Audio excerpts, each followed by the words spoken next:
Welcome back, believers. This is your very humble host, Richard Rambleman, and you are listening to I Believe with Rick Rambleman.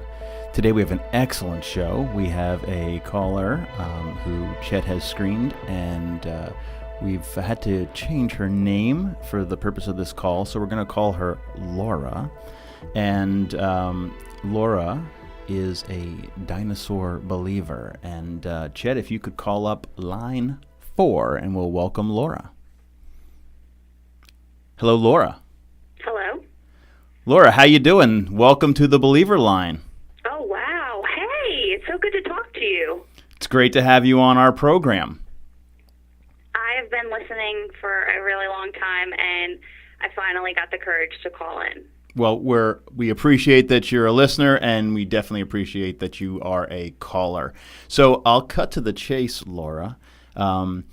You are a dinosaur believer, and I just want to make sure I understand that correctly. Is it that you believe dinosaurs have existed, or is it that you believe that they exist still? That's what I was hoping. Are we talking like full-on Jurassic Park? Are there lots of these things, or are they, one single Tyrannosaurus Rex living on an island in Fiji? What are we talking about here, Laura? No, we're talking about the Illuminati and how all of these really rich people in the world have these dinosaurs. Like, they've hired scientists to be able to replicate dinosaur DNA. Oh. Yeah. Oh, so they haven't even, Jurassic Park, they have the amber and the mosquitoes and everything. Like, these scientists have just, created it out of thin air. Right. And so there are multiple Jurassic Parks in and among the hedge mazes of wealthy British billionaires. Yeah. Yeah, okay. Exactly. And most of them keep them on their private island retreats. So okay. They basically have these, I don't want to say a war, but they try to one up one another by having the latest hybrid done, and then they invite people over and they kind of have a dinner party and introduce this new dinosaur. Wow! So it's nice Stegosaurus. That's a 2019. Nice. Yeah, that comes with a lot of features. You mentioned wars. Do they have gladiatorial pits where they, let's see that Tyrannosaurus go up against a Triceratops, or what are we talking here? This is where the information kind of gets shady, because they don't really talk too much about that. You know, when you're in the black hole of the internet, that's where the black market. That's where you have to find out this information. Sure, we're well aware of that. But every once in a while you'll see something, and they'll kind of allude to these battles. But I think what they're worried about is PETA getting a hold of this and then going and investigating. Because once you talk about animal fights, and then PETA wants to get involved. Right. Yeah. So Michael Vick can tell us a thing or two about that, I'm sure. Exactly. So they don't really talk about it too much. Sure. Now, are any of these dinosaurs? You mentioned dinner parties. What's on the menu? Are we getting, filet mignon of Brontosaurus? Is that happening, or are they keeping these purely as pets? They're keeping them purely as pets. Like how in Saudi Arabia they have tigers as pets and lions as pets. These people, the Illuminati, are keeping them as pets, and a lot of them are vegetarians. So the Illuminati or the dinosaurs? The Illuminati. Okay. They're vegetarians. They don't like to eat meat, and they're very pretentious about it. Sure. What are they feeding? Are they feeding a Tyrannosaurus Rex on a vegetarian diet? Is he eating carrots? What are we talking about here? No, and because they have so much money, they actually have hired dietitians, paleontological dietitians that have studied what these animals ate during their time period. Right. And so they handle all that. It's kind of like a really rich person that has a racehorse. They don't really touch the racehorse. They just kind of go and watch it race. It's kind of like that. I get it. I get it. Yeah, And now, it's really cool to see all these inner workings and to hear these little stories. And every once in a while, you'll hear a tale of like somebody getting invited into this circle. They are not rich, but they get invited to kind of see what goes on. It's like a friend of a friend of a friend of a friend type thing. and how are they keeping this under wraps if they're inviting people in? I mean, how do we not see these on satellite imagery or one escaping and being out in the wild? How are they keeping this close to the vest? They pay people. They pay people off, and like from what I've understood from what I've read online, is they make people sign these NDAs that basically say that they can use a drone to like shoot you from the sky if you talk about it. Yeah, it's like it's very shady. It's like I said, it's very black market. Like it's in those depths of the internet that once you go into, you don't really know if you're going to come back alive or not when you find out this stuff. And I've heard stories of people like putting like pieces of tape over their webcams so people can't see like who they are, what their identity is, and kind of scrubbing all their cookies so nobody knows that they're kind of watching. Well, now we're using a false name here, Laura. Mm-hmm. Is that because you fear for your own safety? I don't think I fear for my own safety, because I'm not trying to use this information to exploit anybody, because I am a believer that dinosaurs do exist. So I just merely like watching from afar. So I'm not really too afraid. I wanted to call in because you want to talk to people who believe in things that most of the general public believe don't exist.